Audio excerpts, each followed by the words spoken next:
Snow showers will continue on and off through the day, through the night, and indeed for most of tomorrow. We'll see a few more of these snow showers coming across parts of eastern England again overnight, potentially therefore turning things icy, and that is also a risk across Northern Ireland. The wet weather in the south just about staying away from the south coast, but could bring further rain to parts of the Channel Isles.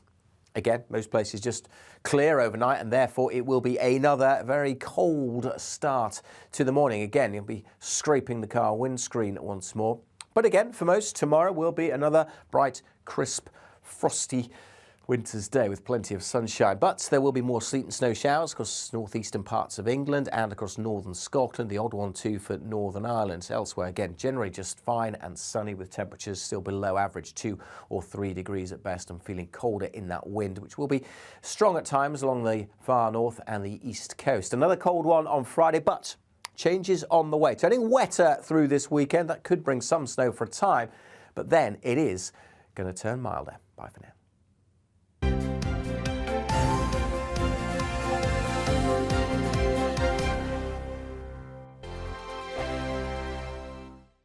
We are GB News, and we'd like to say thank you to each and every one of you for bringing us your conversations, for helping our great nation find its voice. We are here for you on radio, television, and online, across England, Scotland, Wales, and Northern Ireland. It's not the BBC, you actually get your facts right. We are proud to be GB News, the People's Channel, Britain's news channel. Monday to Thursday, 9 p.m. till 11 p.m. Join me, Dan Wootton. I'll bring you the sharpest takes and hottest debates. Do you not believe in prison? I don't believe in prisons. I'm completely stunned. I guarantee you there'll be no spin, no bias, no censorship. I actually was personally quite offended by it. And no reason to go to bed. So I guess they've always been quite woke. That's Dan Wootton tonight on TV, radio and online. Monday to Thursday from 9 p.m. till 11 p.m. on GB News. The People's Channel, Britain's news channel. My name's Tom Harwood, and join me 9:30 a.m. every weekday for The Briefing, your one-stop shop for everything you need to know about what's going on in politics today. I wonder if this is a deal that might need to be like the biscuits in this factory, twice baked. Is there not an opportunity here to win out against the extremes? Tom Harwood, GB News. What are you going to do about it? Things should have been done differently, and they certainly are being done differently. Don't miss it. The Briefing with me, Tom Harwood, 9:30 Monday to Friday on GB News. Every morning from 6 o'clock, we'll wake you up with GB News Breakfast with all the stories you didn't know from the night before. So whether it's serious news, entertainment, or your own views from all over our great nation, we're here to kick off your day with a smile. The national media should be reflecting and reporting what's happening here. You will notice the northwestern accents. Whether you're with us on TV, radio, or online, every morning, it's breakfast from 6 a.m. Hope you can join us. We are GB News, right across the nation. You can get us on television, on radio, on digital. We're absolutely everywhere. Amazing! You see, amazing! You remind me of me in the European Parliament. But here's the most important bit. We are not part of the mainstream establishment. We think and speak just like you do. We are the People's Channel. Magnificent. That's really, really thoughtful. Come and join us on GB News, the People's News Channel. Join me, Nana Akue, Saturday and Sunday afternoons on GB News. Expect fiery debate and passionate discussion as me and my panel tackle some of the biggest topics hitting the headlines. It's a place for everyone's opinion. No one gets cancelled, but no one gets an easy ride. Oh, she's on it today! Be ready for conversations that are fierce, frank, and of course, fun. Every Saturday and Sunday afternoon from 4 p.m. on GB News, the People's Channel. We are GB News, the People's Channel. And right across the United Kingdom. You can find us on Sky Channel 512. Virgin Media Channel 604. Freesat Channel 216. Freeview Channel 236. And YouView Channel 236. You can also take us with you on DAB+ radio. With the GB News app and at the website gbnews.uk. We're absolutely everywhere. Come join us on GB News, the People's Channel, Britain's news channel.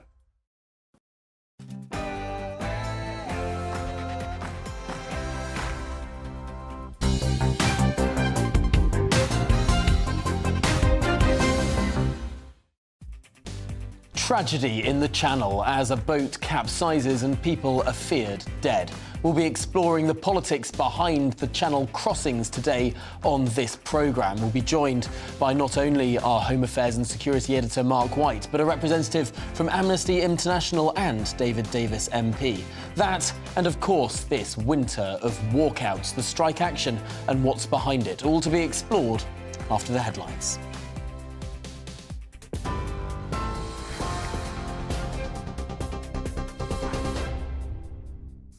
Thanks, Tom. Good morning. It's 9:30 a.m. I'm Ray Addison in the GB Newsroom.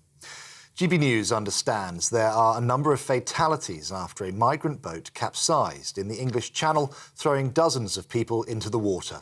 Border Force, lifeboats and a Royal Navy patrol vessel are actively involved in a rescue operation after reports of a small boat in distress off the Kent coast. We also understand a number of people have been airlifted by helicopter. The incident comes less than 24 hours after the Prime Minister announced renewed plans to tackle illegal migration. Inflation has fallen to 10.7%, down from 11.1% in October. The Chancellor, Jeremy Hunt, says getting inflation down is his top priority, and plans are in place to reduce it by half. Despite the fall, Labour says the figure is still too high and shows the weakness of the economy. Around half of Britain's rail lines are closed today as RMT members stage their second day of strikes across the country. Thousands of workers at Network Rail and 14 train companies have walked out, leaving some parts of the UK with no train service at all. It's part of a long-running dispute over pay, jobs and conditions. It comes after the RMT rejected an offer of a 5% pay rise this year, with another 4% next year. Well, Royal Mail has accused the Postal Workers Union of holding Christmas to ransom as its members stage fresh industrial action over pay and conditions. It's after postal staff rejected what Royal Mail says is their best and final offer of a 9% pay rise over 18 months. General Secretary of the Communication Workers Union, Dave Ward, told GB News the pay offer is not genuine.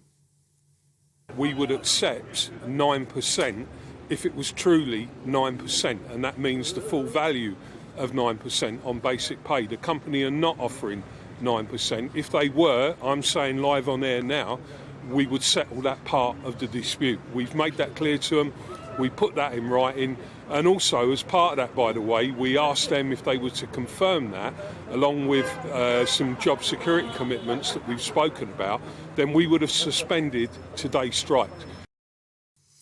On TV, online and on DAB Plus Radio, this is GB News. I'll be back in half an hour, but now it's time for the briefing with Tom Harwood.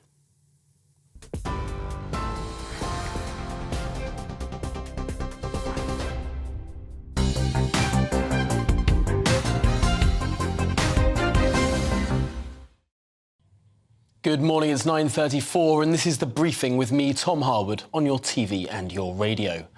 Now to this migrant boat that has capsized in the English Channel last night, throwing dozens of people into the water. GB News understands there were 47 people on board and at least 3 are known to have died.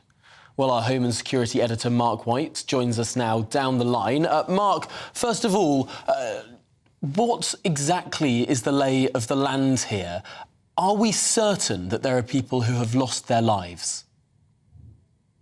Well, the information that we've received from our sources certainly suggests that there are at least 3 fatalities at the moment, and there may be more. The Coast Guard helicopters are up, searching along with surface vessels from Border Force, the lifeboats, local fishing boats, the Royal Navy. They're all involved in this active search and rescue operation. It's now more than 6 hours since this operation unfolded, and the latest information I'm being told is that helicopters have spotted another 2 people in the water, but given the length of time those individuals will have been in the water, clearly getting to them as quickly as possible is a priority, and it's never, ever good to be in very, very cold weather conditions, water conditions, in the English Channel this time of year or any other type of year. It doesn't take long at all before someone quickly becomes hypothermic. As I say, the information that we've got is at least 3 fatalities at the moment. We're told that the accident and emergency, the main trauma centre in the area in Ashford, has been put on standby to receive a significant number of casualties. Sources confirmed to us that there were 47 people who were on this small boat when it capsized, and we believe that most, if not all of them, ended up in the water. Well, clearly local fishing boats, French fishing boats, we're told, were first on scene. They were nearby and were able to pull some of those on board. But of course, by the time it gets to Border Force vessels, lifeboats, and the Royal Navy responding, then quite a period of time can elapse. And obviously, people have been in the water for some time before significant numbers of them were able to be rescued, and that is never good. So still very much an ongoing air and sea search and rescue operation at the moment. And to compound it, Tom, we're also getting reports of more migrant boats that are being spotted in the English Channel. Now, all of those require UK maritime assets, so Border Force and lifeboats, to respond to those sightings as well.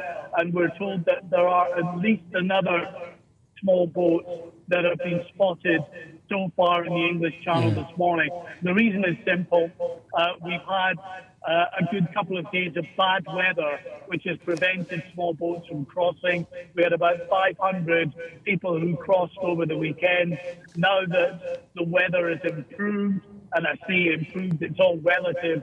It's never great in the Channel at this time of the year, but it's improved enough to allow small boats to try to attempt that crossing. Then this is the result. We're seeing these small boats attempting to make that crossing in less than ideal circumstances, and always the potential, Tom, for a tragedy like this to unfold. It is remarkable to anyone that's stepped outside in the last few days in this part of the world to think that this would be anywhere close to optimum circumstances for getting into a rickety boat and crossing that patch of water, particularly given the temperatures that we're seeing right now. We were used to seeing this sort of channel crossing crisis as a summer phenomenon. It's now become an all-year-round one. Yeah, it has. And of course, you'll remember it was 13 months ago that we had a terrible tragedy in the English Channel when a small boat deflated and all those on board were thrown into the water, and 27 of those people died. They believe the casualty toll actually may have been higher, but they didn't necessarily recover everybody that was thrown into the water. But a very significant tragedy. Then a lot of soul searching that was done with authorities in the UK and France vowing to redouble their efforts to try to stop the trade in people coming across the English Channel. But what's happened, it was 28,500 last year who crossed when this tragedy happened. This year, it's now up to just under 45,000 who crossed the English Channel. It is only growing in terms of the crisis, and of course comes less than a day after the Prime Minister stood up in the Commons and presented this multi-pronged plan that he hoped would be enough to help stem the flow of small boats, including the creation of a small boats operational command, bringing together Border Force, the military, other maritime assets and the National Crime Agency, with a view to better being able to get to grips with the small boats that are crossing the Channel. But as I say, there's always the potential for tragedy when anyone is undertaking what is a treacherous journey in one of the world's biggest shipping lanes in the middle of winter. Well, Mark White, thank you so much for bringing us that breaking news. Of course, we will bring the audience more as we get it on this developing situation in the Channel. But let's get more on this now with Steve Valdez-Simmons, who is the Amnesty UK Refugee and Migrant Rights Programme Director. I'm delighted to say can join me live. Thank you for making the time this morning, Steve. I suppose, first of all, in the broader context of this tragedy, it is I suppose, I'm struggling to find the words here, but we did see the Prime Minister, of course, speak about this just yesterday. And then today, this morning, we see this tragedy. It's really remarkable timing. But I suppose let's look at what the Prime Minister said yesterday. What do you make of the announcement, the multi-pronged announcement, in terms of dealing with channel crossings? Today is just a dreadful backdrop to what the Prime Minister said yesterday. I mean, all our thoughts must first and foremost be with the people who have suffered this incident and the terrible news that it is likely that some people, perhaps many people, have lost their lives. The Prime Minister, I'm sorry to say, made an announcement yesterday to simply ramp up yet again exactly the same strategy his government and the government before him have been following for years. And it keeps leading to the same disasters. And the reason for that is that nothing that the Prime Minister had to say, or nothing of the policy before, does anything to address the needs, let alone the rights, of the people who attempt these journeys. And if their needs are not addressed, it should surprise nobody that they attempt the journeys again. And of course, they are extremely dangerous, these journeys. And we do want to see them stopped, but they can't be stopped if you will not address the needs that people have. I was interested listening to the Prime Minister yesterday speaking not only about this sort of joint command structure of policing the channel, so to speak, not only the joint patrols of British and French security operatives as well, but also the Prime Minister made mention of opening new legal channels, potentially hinting towards a perhaps two-pronged approach, trying to stop the boats coming across, but also allowing for those legal, genuine refugees perhaps a more general route, because currently there are very, very few that exist. Is that perhaps something that you might agree with? If he were to do it, perhaps. That the problem is that his Home Secretary, the Home Secretary before her, have made exactly these promises and keep emphasising that somehow they believe that these routes already exist and this country does an enormous amount to enable people to come here to seek safety, when the reality is precisely the reverse. So it's very difficult to credit even what could be a useful statement by the Prime Minister, because it rather sounds more like what has been said before, and it has never proved to be true. The other thing I was struck by listening to the Prime Minister's statement yesterday was just how similar it was to the words of the leader of the Labour Party, Sir Keir Starmer, who a couple of weeks ago was talking about cracking down on, for example, those travelling from what he described as safe countries, namely Albania, talking about speeding up the processing, talking about more caseworkers being hired. Is there much difference between the Labour Party and the Conservative Party when it comes to this sort of policy? Well, from what I hear and from what you evidently hear, it doesn't seem that there is, does it? I think it's a very pertinent question that you put to me. It is not just this government, it is not just this political party. And it is not just over these last few years, although things have become tragically very, very acutely problematic now. But for a very long time, parties of all different colours and political leaders and those aspiring to leadership have refused to make front and centre the rights of people to seek asylum and our country's obligation to share with others to provide that. And unless and until we do, it is smugglers who are going to profit, and it is tragedies like this that are going to continue. Well, Steve Valdez-Simmons, thank you so much for your perspective this morning on this, of course, developing tragedy and the policy around it. Really appreciate your time. Of course, the director of the Amnesty UK Refugee and Migrant Rights Programme. I'm delighted to say that joining me now to explore this subject perhaps in more depth is the former Brexit Secretary David Davis. And David Davis, of course, wrote a letter to the Prime Minister not so long ago talking about how this sort of tragedy may well be avoided. David, thank you for joining us this morning. First of all, your reaction to what the Prime Minister said yesterday. It didn't go quite as far as to this sort of automatic exclusion from those who come from designated safe countries, but it went to some extent that way. Well, I think it will. When we see the law in front of the House, I suspect it will go all the way towards the automatic exclusion. He's being a bit careful for the simple reason that there are two legal routes that the bogus asylum seekers pursue. One is asylum, and the other one is some form of claim under the Modern Slavery Act. People claiming that they have been trafficked, and neither of those really should apply from a safe country like Albania. I mean, Albania isn't the only safe country. Sweden lists about 6, I think, including Albania, Mongolia, Serbia, and so on. So, but he was basically focusing mostly on the operational changes yesterday, and they're necessary, but by themselves they won't break the back of the problem.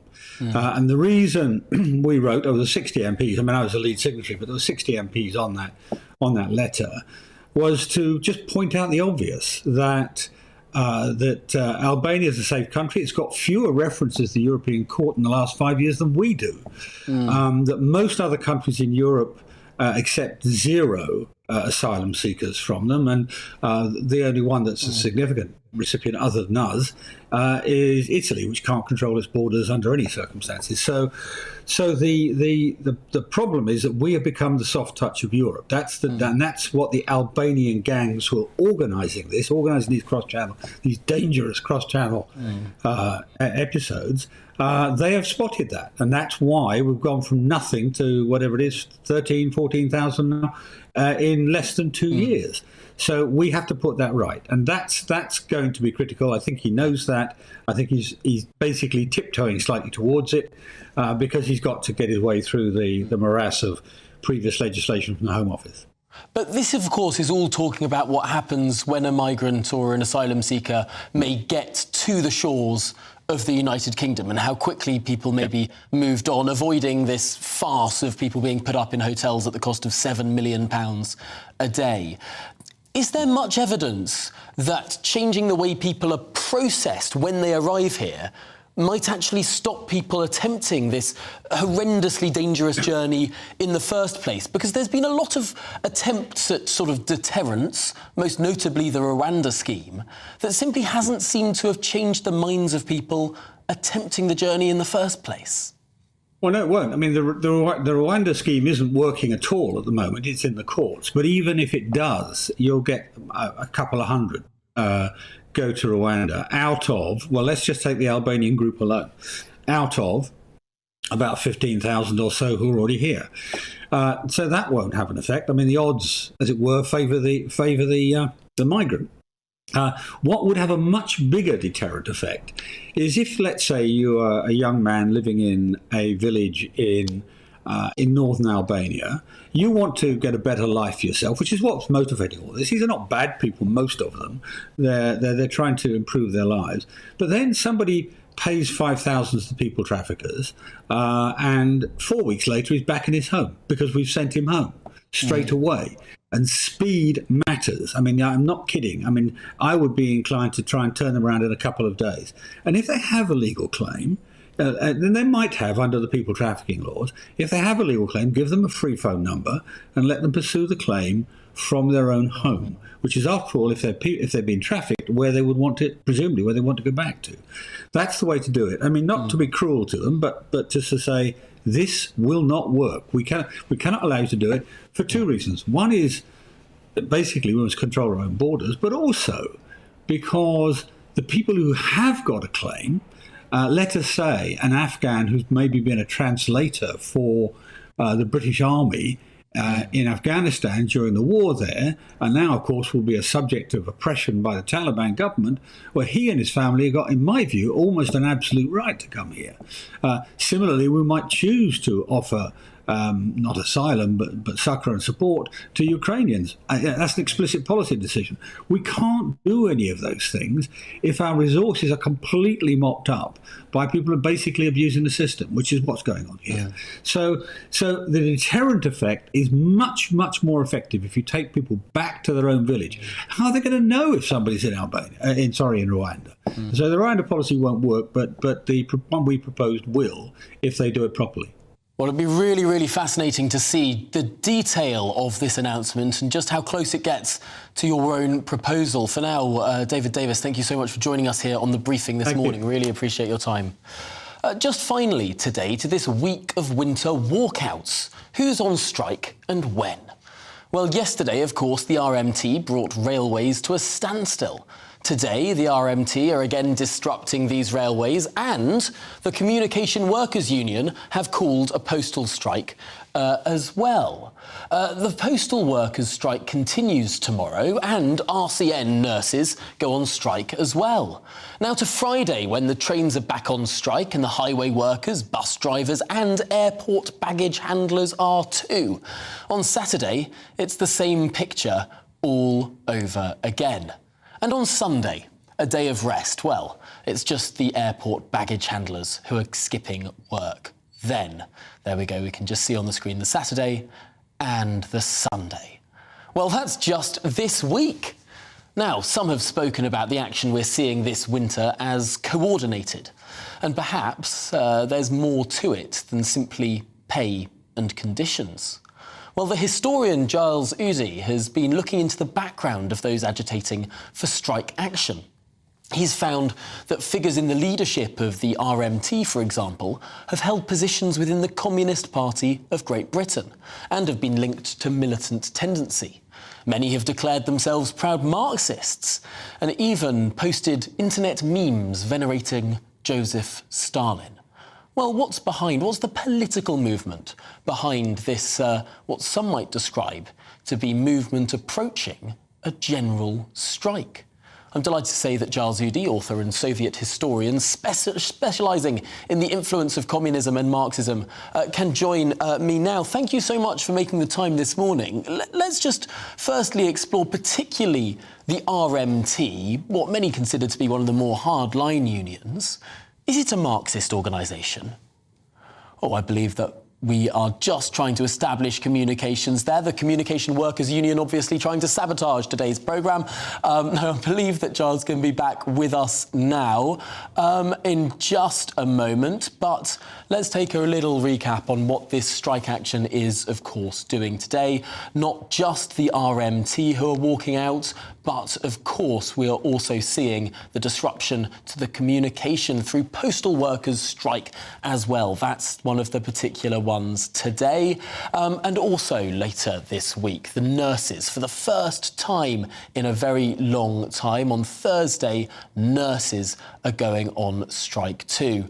On Friday, it's the trains again, of course. The trains are always going on strike, it seems. The RMT, one of the most militant unions there. But also highway workers, bus drivers and airport baggage handlers. Saturday, exactly the same. Trains, highway workers, bus drivers, airport baggage handlers. And on Sunday, it's just the airport baggage handlers. Now, I believe we can establish some communication with Giles Udy. Giles, thank you for sticking with us there. Managed to get the technology to work. First of all, the militant nature of these unions, is there more to it? Oh, I think there's a lot more to it. Behind the obvious claims over pay and conditions, I've been watching these people for many years now, and I think you need to see where they come from, the organizations they're involved in. If you take the RMT, for example, you've actually got their president who is on the executive of the Communist Party of Britain. And he said he wants to overthrow capitalism and replace it with a socialist form of society. But socialism to them isn't what we think of going on in Scandinavia. Socialism for them is a complete takeover of society. It's a complete ownership by the workers of every major part of the state. They go on, if you actually read the manifesto of the organization that the president of the RMT is on the executive of, you'll see they anticipate there being fighting on the streets. They will want the complete takeover even of advertising agencies, luxury holiday homes.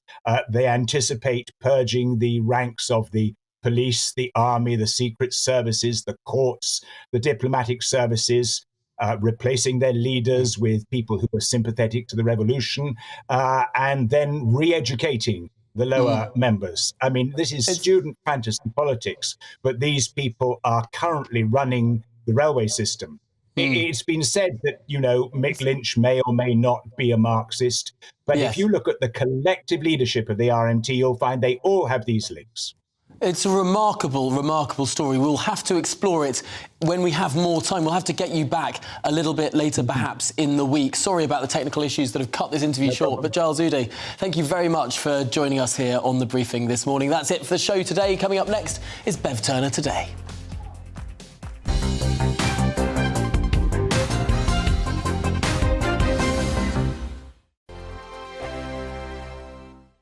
Hello there, it's Eamon Holmes here from Breakfast on GB News. We're not just on your television and your screens, you know. We're on DAB plus digital radio, so you can listen to your favourite shows on the move. If you've not yet listened to GB News Radio, it's very simple. We're on your radio player and tune-in apps, on your smart speaker, phone or tablet, or online at gbnews.uk. Take us with you wherever you go. GB News Radio. You never have to miss a moment of the People's Channel. Monday to Thursday nights on GB News. At 6, it's Dubes & Co. 7 o'clock, Farage. At 8, join Mark Stein. And at 9, Dan Wootton Tonight, followed by Headliners. On TV, radio and online. This is GB News. Join me, Lawrence Fox, on GB News. Frank, fun, fearless and sometimes serious. Much as I love a Friday night punch-up, what I really want is a battle of ideas. I want to look at things differently. I want to hear different voices and engage with your unique experiences. Every Friday at 7 p.m. on GB News. Hello, I'm Esther McVeigh. And I'm Philip Davis. Whether you're watching or listening on TV, online or on radio, we handpick the latest stories, debates and expert opinions for your weekend. So whether that's politics, news or showbiz, we've got it covered. Join us every Saturday morning at 10 o'clock on GB News. Hello, I'm Michelle Dubry and you can join me every weekday 6 till 7 on Dubes & Kerr. Me and my panel will get stuck right into the day's events and I can tell you, in fact, I can warn you, expect some robust debates, some strong opinions and perspectives from both sides of the fence. It's about you at home as well. I love to read out all of your comments, or at least as many as I can. So join me, Michelle Dubry, Monday to Friday, 6 till 7 on Dubes & Kerr. I'm Mark Dolan. Join me at 11 on GB News for Headliners, in which I'll be joined by